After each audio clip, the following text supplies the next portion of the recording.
जय हिंद दोस्तों, अगर आपने पीएफ यानी कि ईपीएफ एम्प्लॉय प्रोविडेंट फंड के अंदर आपका कोई पैसा आपका एम्प्लॉयर भी जमा करवा रहे थे और आप भी जमा करवा रहे थे और आपको जरूरत पड़ी इमरजेंसी के अंदर वो पैसा आपको निकालना पड़ गया, सेक्शन 192A के अंदर आपका वहां पे 10% का टीडीएस कट गया है, तो टेंशन नहीं लेनी है। बिल्कुल सही वीडियो पर आप आए हैं दोस्तों। ये आज का जो ईपीएफ होता है ये आपका स्लैब रेट के हिसाब से टैक्सेबल होता है और आप लोगों को पता होगा 12 लाख रुपए तक की इनकम तो आपकी वैसे भी टैक्स फ्री होती है। दोस्तों अगर आपने कंटिन्यू 5 साल तक जिस कंपनी में आप काम करते हैं उसने पीएफ आपका जमा करवाया है या उससे पहले भी किसी और कंपनी में काम किया था, लगातार 5 साल एक से कंपनी में या एक से ज्यादा कंपनी में आपने काम किया है और पीएफ से जो पैसा विड्रॉल किया है वो आपका टैक्स फ्री हो जाता है। लेकिन 5 साल से कम आपने जॉब की है और आपने फिर भी पैसा निकाल लिया दोस्तों, तो ये पीएफ आपका टैक्सेबल तो हो जाएगा, लेकिन आप लोगों को पता होगा सैलरी और पेंशन को मिलाकर के ये पैसा 12,75,000 रुपए तक टैक्स फ्री हो जाता है। तो आपका भी पीएफ के ऊपर कोई टीडीएस कट गया था तो टेंशन नहीं लेनी है। आज आपको live practical step by step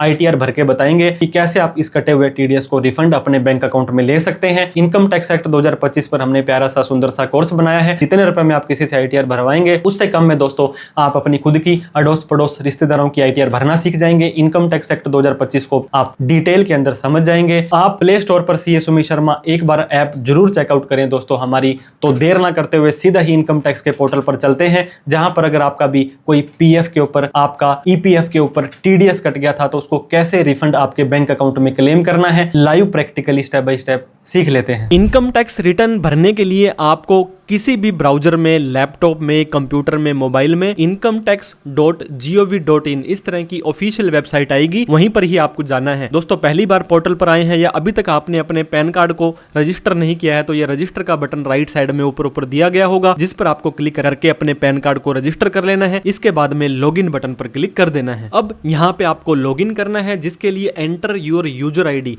दोस्तों यूजुअली पैन कार्ड आपकी यूजर आईडी होता है और पैन आधार से लिंक है तो आप आधार नंबर भी यहाँ पे डाल सकते हैं। उसके बाद में कंटिन्यू बटन पर क्लिक कर देना है। अब आपको दोस्तों यहाँ एक चेक बॉक्स दिया गया है, इस पर क्लिक कर देना है। यहाँ पे आपको अपना प्यारा सा सुंदर सा पासवर्ड डालना है। इनकम टैक्स का पासवर्ड आपको नहीं पता है तो फॉरगेट पासवर्ड पर क्लिक करेंगे। आधार ओटीपी की सहायता से आप अपना नया पासवर्ड बना सकते हैं। पासवर्ड बनाने के बाद आपको कंटिन्यू बटन पर क्लिक कर देना है। अब दोस्तों इस तरह का इनकम टैक्स का पोर्टल आपका खुल जाएगा। फाइल योर रिटर्न आपका 31/3/26 वाला साल था, फाइनेंशियल ईयर 25-26 और असेसमेंट ईयर 26-27 होने वाला है। लेकिन आईटीआर भरने से पहले आपको एक इंपॉर्टेंट काम जो करना है, एआईएस और टीआईएस को चेक करना है, फिर आपको अपना फॉर्म 26A चेक करना है। उसके बाद ही आईटीआर भरनी है। वहां पर जो भी डेटा बोल रहा है उसको आपको प्रॉपर अपनी आईटीआर में दिखाना है। अब यहाँ पे ऊपर एआईएस का ऑप्शन दिखाई दे रहा होगा, इस पर क्लिक करेंगे, आपको ये नई वेबसाइट पर लेकर के आ जाएगा। यहाँ पर दोस्तों ये देखिए एआईएस का ऑप्शन फिर से आपको दिखाई दे रहा होगा। इस एआईएस के ऑप्शन पर आपको सिंपली क्लिक कर देना है। अब यहाँ पे फाइनेंशियल ईयर 25-26 है दोस्तों, 31/3/26 वाला साल फाइनेंशियल ईयर 25-26 था, लेकिन असेसमेंट ईयर 26-27 सेलेक्ट करना पड़ेगा जब हम 26A अभी आपको दिखाएंगे। अब यहाँ पे देखिए दोस्तों टीआईएस भी आ रहा है और एआईएस भी आ रहा है। यहाँ पे इसे डाउनलोड करके आप डिटेल में देख भी सकते हैं। तो हमने क्या किया, इस TIS के बटन पर क्लिक कर दिया है। अब जैसे ही TIS पर क्लिक किया, अब यहाँ पे देखिए दोस्तों, यहाँ पे आ रहा है टैक्स पेयर इन्फॉर्मेशन समरी। अब मैं आपको यहाँ दिखाऊं, एक तो जो आईटीआर का फॉर्म है वो इन ट्रांजैक्शन के हिसाब से आपको डिसाइड करना है। इसके अलावा आपको ये सारे के सारे ट्रांजैक्शंस अपनी आईटीआर में दिखाने हैं ताकि आपकी आईटीआर डिफेक्टिव ना हो, अच्छे से प्रोसेस हो जाए। सैलरी या पेंशन आ रही है, डिविडेंड आ रहा है, सेविंग का ब्याज आ रहा है, एफडी का ब्याज आ रहा है, कोई बिजनेस रिसीट है, कोई पैसा बाहर भेजा था, कोई आपने शेयर खरीदे बेचे थे, कोई क्रिप्टो करेंसी, कोई क्रेडिट कार्ड, मतलब बहुत तरह के ट्रांजैक्शंस आपके आते हैं। दोस्तों आपको फिर भी गलत आईटीआर भरने से अच्छा किसी प्रोफेशनल की हेल्प ले लेनी है। आप हमसे कोई प्रोफेशनल हेल्प टैक्सेशन से रिलेटेड चाहते हैं तो कॉल मैसेज व्हाट्सअप कर लें, लेकिन आईटीआर को प्रॉपर और बिल्कुल एएस और टीआईएस के हिसाब से भरना है। दूसरा काम आपको करना है, यहां पर ई फाइल का ऑप्शन आ रहा होगा, इस पर क्लिक कर देना है। इसके बाद में जो पहला ये ऑप्शन दोस्तों आ रहा है इनकम टैक्स रिटर्न का, उस पर क्लिक कर देना है। इनकम टैक्स रिटर्न के बाद यहां पे व्यू फॉर्म 26AS आ रहा होगा, इस पर आपको क्लिक कर देना है। 26AS क्या होता है दोस्तों, किसी ने भी आपका कोई टीडीएस काटा, इस चेकबॉक्स पे क्लिक करना है, फिर आपको यहां पे दिए गए प्रोसीड बटन पर क्लिक कर देना है। अब नीचे फिर से आपको view tax credit form 26AS का ऑप्शन दिखाई दे रहा होगा, इस पर आपको क्लिक कर देना है। मैंने आपको बताया था फाइनेंशियल ईयर 25-26 सेलेक्ट किया है, लेकिन यहाँ पे फाइनेंशियल ईयर नहीं, असेसमेंट ईयर 26-27 आएगा। व्यू एज HTML करके व्यू डाउनलोड पर क्लिक कर देना है। यहाँ पर तो आप देख सकते हैं और इसे PDF के तौर पर भी सेव कर सकते हैं। अब दोस्तों दोस्तों यहाँ पर देख सकते हैं पार्ट 1 के अंदर आपका डिटेल ऑफ टैक्स डिडक्टेड, जिस जिस व्यक्ति ने आपका टीडीएस काटा है, ये देखिए इतनी इनकम दी है, इतना टीडीएस काटा है, इतनी इनकम दी है, हो सकता है टीडीएस ना काटा हो। तो यहाँ पर 5 व्यक्तियों ने आपको ऑन रिकॉर्ड इनकम दी है। यहाँ पर दोस्तों प्लस का निशान भी आ रहा होगा, जैसे ही प्लस के निशान पर क्लिक करेंगे आप यहाँ पे अपने इस सेक्शन को जरूर चेक कर लें। मैं फिर बता दूं, आईटीआर का जो भी फॉर्म होगा इस सेक्शन के हिसाब से ही आपको डिसाइड करना है, ताकि आपकी आईटीआर डिफेक्टिव ना हो, अच्छे से आपकी आईटीआर प्रोसेस हो जाए। तो आपने अपना एआईएस और टीआईएस अच्छे से चेक कर लिया है, इसके बाद में फिर से आपको इनकम टैक्स के पोर्टल पर आ जाना है। तो दोस्तों ईपीएफ यानी कि इंप्लॉई प्रोविडेंट फंड पर आपका भी कोई टीडीएस कट गया था तो आपको टेंशन नहीं लेनी है, आपको incometax.gov.in की वेबसाइट पर आ जाना है। ऊपर राइट साइड में आपको यहाँ पे लॉगिन का बटन दिखाई देगा, जिस पर क्लिक कर देना है। अब आपको लॉगिन करने के लिए बोला जाएगा एंटर योर यूजर आईडी के अंदर आप अपना पैन भी डाल सकते हैं, आधार भी डाल सकते हैं। इसके बाद आपको कंटिन्यू बटन पर क्लिक कर देना है। अब दोस्तों आपको इस चेकबॉक्स पे क्लिक करना है, यहाँ पे आपको अपना प्यारा सा सुंदर सा पासवर्ड डालना है। पासवर्ड याद नहीं है तो फॉरगेट पासवर्ड पर क्लिक करके आप अपना नया पासवर्ड बना सकते हैं। अब आपको कंटिन्यू बटन पर क्लिक कर देना है। तो अब आपका इस तरह का इनकम टैक्स का पोर्टल खुल जाने वाला है। दोस्तों आईटीआर भरें या ना भरें, अगर भरें भी तो आप अपना एआईएस, टीआईएस और फॉर्म 26S एक बार जरूर चेक करें। अब यहाँ पे आपको ये एआईएस का ऑप्शन दिखाई दे रहा होगा, इस पर आपको सिंपली क्लिक कर देना है। आपको एक नए पोर्टल पर ये लेकर के आ जाएगा। यहाँ पे फिर से एआईएस का ऑप्शन दिखाई दे रहा होगा, आपको इस एआईएस पर क्लिक कर देना है। अब आपको दोस्तों फाइनेंशियल ईयर 25-26 रखना है।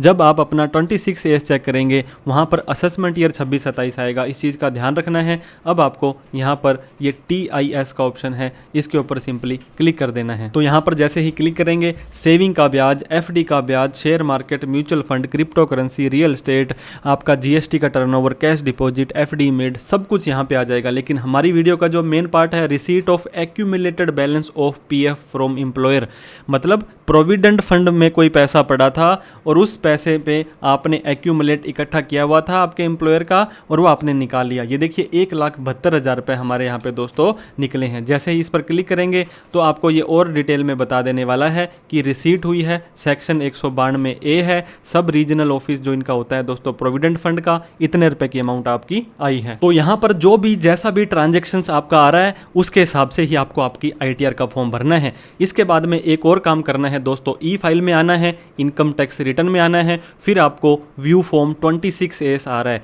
अगले साल से इस फॉर्म का नाम 168 हो जाएगा। अब आपको क्या करना है दोस्तों, व्यू फॉर्म 26AS पर क्लिक कर देना है। अब आपको ये नए पोर्टल पर लेकर के आएगा। आई एग्री पर क्लिक करना है, प्रोसीड पर क्लिक करना है, नीचे view tax credit form 26AS पर क्लिक कर देना है। अब पहले तो आपने फाइनेंशियल ईयर 25-26 किया था, यहाँ पे असेसमेंट ईयर 26-27 करना है, HTML करना है और व्यू डाउनलोड के ऊपर क्लिक कर देना है। इस 26AS को दोस्तों आप एज ए PDF भी एक्सपोर्ट कर सकते हैं। यहाँ पर दोस्तों पार्ट 1 के अंदर detail of tax deducted at source का ऑप्शन आ रहा है। अब यहाँ पर आप देखिए प्लस का निशान दबाएंगे तो इसका नेम आ जाएगा, यहाँ पे 10 नंबर आ जाएगा, कितने रुपए का आपका आपने विड्रॉल किया था और कितने रुपए आपका यहाँ पे PF आया है। दोस्तों इसके दोनों ही ऑप्शन होते हैं। यहाँ पर फिर से देखिए सेक्शन 192A आ गया है कि इस तारीख को ट्रांजेक्शन हुई थी। हमारा मेयर पर्पज है 17,297 रुपये का हमारा जो TDS है उसे हमने रिफंड लेना है। अब दोस्तों आपको यहाँ पे फाइल नाउ का ऑप्शन दिया जा रहा होगा, इस पर आपको सिंपली क्लिक कर देना है। अब असेसमेंट ईयर 26-27 मोड आपका ऑनलाइन रहेगा, कंटिन्यू पर क्लिक कर देना है, स्टार्ट न्यू फाइलिंग के ऊपर क्लिक कर देना है। दोस्तों मैंने आपको बताया जिस तरह की आपकी इनकम है उसी तरह का ITR का फॉर्म होता है। सैलरी की इनकम आ रही है, पेंशन की इनकम आ रही है, 2 जगह से रेंट आ रहा है, ITR 1 भर सकते हैं। Long term, short term, lottery, gaming, crypto, agriculture आती है 2 भरनी है, इंट्राडे F&O साथ में आता है 3 भरना है, परजम्पटिव टैक्सेशन में 4 भरना है। अब यहाँ पे इंडिविजुअल को सेलेक्ट करने के बाद आपको यहाँ पे प्रोसीड बटन पर क्लिक कर देना है। तो ITR का फॉर्म हम 1 भर के बताएंगे जो एक रेजिडेंट भर सकता है और जिसकी इनकम 50 लाख तक है, सैलरी या पेंशन की इनकम है, 2 हाउस प्रॉपर्टी से रेंटल इनकम आ रही है और कोई भी पार्ट टाइम इनकम आ रही है, long term capital gain 1.25 lakh तक का भी आप यहाँ पे दिखा सकते हैं। अब आपको प्रोसीड विद ITR 1 कर देना है। ये बोलता है दोस्तों न्यू टैक्स रिजीम आपका डिफ़ॉल्ट है। अगर आपको HRA होम लोन वगैरह की छूट लेनी है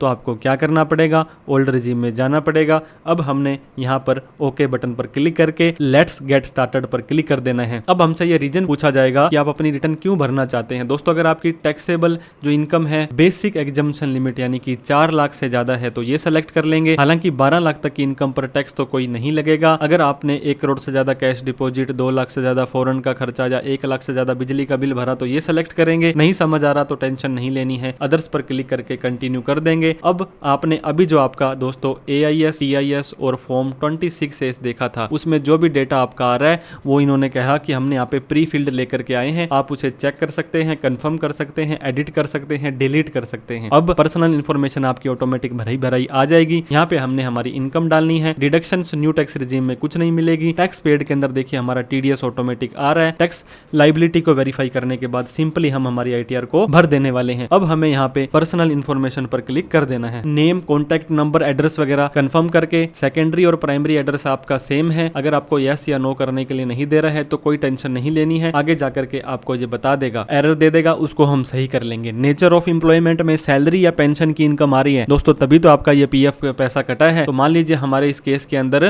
पेंशनर हैं तो अदर पेंशनर हमने सेलेक्ट कर लिया है। अब ITR को ड्यू डेट से पहले भरना है तो 139(1) आ जाएगा। Opting out of new tax regime, इसका क्या मतलब है? ऑप्ट आउट करना है, नो तो हम न्यू रिजीम में चले जाएंगे, करना है यस तो हम ओल्ड रिजीम में चले जाएंगे। तो इस हिसाब से आपको अपना सेलेक्ट करना है। नीचे रिप्रेजेंटेटिव SSC को नो करना है। जितने भी बैंक अकाउंट हैं उन सभी को ऐड अनदर करके ऐड कर दें। कम से कम एक बैंक अकाउंट वैलिडेट और नॉमिनेट फॉर रिफंड होना चाहिए। अब नीचे दिए गए कंफर्म बटन पर आपको क्लिक कर देना है। पार्ट A जनरल इन्फॉर्मेशन आपकी कंफर्म हो जाएगी। अब दोस्तों ग्रोस टोटल इनकम के ऊपर आपको आ जाना है। यहाँ पर आपको कितनी इनकम कहाँ से हो रही है। अगर आपको सैलरी आ रही है, पेंशन आ रही है तो यहाँ पर आ जाएंगे। हमने यहाँ पे दोस्तों सिंपली एडिट बटन पर क्लिक कर दिया है। अब अगर आपको फॉर्म 16 मिला है तो उसमें 17(1), 17(2), 17(3) की आपकी इनकम आ जाएगी। हमारे इस केस में दोस्तों 36,000 रुपये पर मंथ की पेंशन इस व्यक्ति को आती है। इंटू 12 करके हम 17(1) में यहाँ पे डाल देने वाले हैं। तो यहाँ पर हमने हमारी दोस्तों सैलरी या पेंशन की इनकम डाल दी। अगर आपको 16 नंबर फॉर्म मिला है तो उसके हिसाब से डाल दें। नहीं भी आ रही है तो आप ना भी डालेंगे तो भी काम चल जाएगा। 75,000 की स्टैंडर्ड डिडक्शन मिल गई है। अब आपको यहाँ पर दिए गए सेव बटन पर क्लिक कर देना है। दोस्तों B2 के अंदर इनकम फ्रॉम हाउस प्रॉपर्टी, मकान दुकान का किराया आता है तो यहाँ पर आपको सिंपली क्लिक कर देना है। यहाँ पर आपको ऐड अनदर पर क्लिक कर देना है। अब आपको उस प्रॉपर्टी का एड्रेस डाल देना है। आपकी प्रॉपर्टी कहाँ पर है, इसका ओनर कौन है, आप खुद है तो सेल्फ कर देंगे, एक से ज़्यादा मालिक है तो यस करके उनका हिस्सा डालेंगे, नहीं तो नो कर देंगे। यहाँ पर दोस्तों आप लेट आउट डाल देंगे। मान लीजिए 1 लाख रुपए रेंटल इनकम आपको आ रही है, 30% की स्टैंडर्ड डिडक्शन मिल जाएगी। 30,000 रुपये की छूट देने के बाद 70,000 रुपये आपकी इनकम में जुड़ जाएगा। फिर आपको सेव बटन पर क्लिक कर देना है। अब B3 last but note the list income from other source, saving का ब्याज, FD का ब्याज, कोई भी पार्ट टाइम इनकम आपकी आती है, ऐड अनदर पर क्लिक कर देना है। अब दोस्तों ASTS के अंदर आपको सेविंग का जितना ब्याज आ रहा है वो यहाँ पे एटलिस्ट डाल देना है। हमारा ASTS में 187 रुपीज आ रहा था दोस्तों, हमने सीधा ही 300 रुपए का ब्याज डाल दिया है। आप अपने हिसाब से एग्जैक्ट डालें और इसके बाद में फिर से ऐड अनदर पर क्लिक करना है और यहाँ पर एनी अदर कर देना है। अब क्या करना है दोस्तों, PF विड्रॉल करके यहाँ पे एक ऑप्शन लिख देना है आपको कि आपने PF विड्रॉल किया है।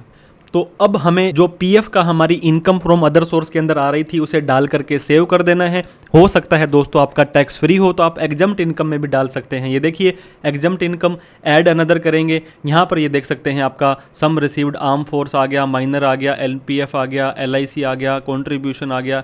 एनी अदर के अंदर आप नहीं जाएंगे क्योंकि यहाँ पे आपको लिमिटेड ही दे रहा है। तो अगर आपका ये PF आपके एग्जम्प्ट में आ रहा है तो यहाँ पे compensation income received from specified investment arm force, तो आप इसके हिसाब से मान लीजिए यहाँ पर लेते हैं तो यहाँ पे आपका लाइफ इंश्योरेंस मैच्योरिटी है, एनी अदर देखिए सुकन्या का है, रिकॉग्नाइज्ड प्रोविडेंट फंड, ये देखिए 10-12 के अंदर आया है। यहाँ पर जितना अमाउंट आप डाल देंगे जो आपके 26 एज में आ रहा है और आपने 5 साल की लगातार सर्विस की है तो आपका टैक्स फ्री के अंदर आ जाने वाला है। इसके बाद में नीचे आपको long term capital gain, equity share, equity oriented mutual fund sale amount, purchase amount 1.25 lakh तक यहाँ पर आ जाएगा। अब आपको कंफर्म बटन पर क्लिक कर देना है। इसके बाद में दोस्तों टोटल डिडक्शंस पर आ जाना है। टोटल डिडक्शन डिडक्शन के नाम पर आपसे मजाक होगा, कोई छूट नहीं मिलेगी। कन्फर्म बटन पर क्लिक कर देना है, टैक्सेस पेड में आ जाना है। अब यहाँ पर आप देख सकते हैं, वैसे तो आपको सैलरी के अंदर आपको ये दिखाएगा, आप अपनी सैलरी में भी इसे दिखाएंगे तो भी कोई प्रॉब्लम नहीं है। अदर देन सैलरी पर आ रहा है, ये देखिए। तो आप कैसे सैलरी में इसे दिखा सकते हैं, यहाँ पे उसका नेम आ गया, सब रीजनल ऑफिस आ गया, कितने रुपए का पीएफ विड्रॉल किया है, यहाँ पर जाकर के एडिट करके दोस्तों यहाँ पर अगर आपको पूछता है ईयर ऑफ टैक्स डिडक्शन तो 25-26 डाल दीजिएगा, सेव बटन पर क्लिक कर दीजिएगा और आपका यहाँ पे ये सेव हो जाएगा। इसके अलावा किसी ने कोई टीसीएस कलेक्ट किया, advance tax, self assessment tax यहाँ आ जाएगा।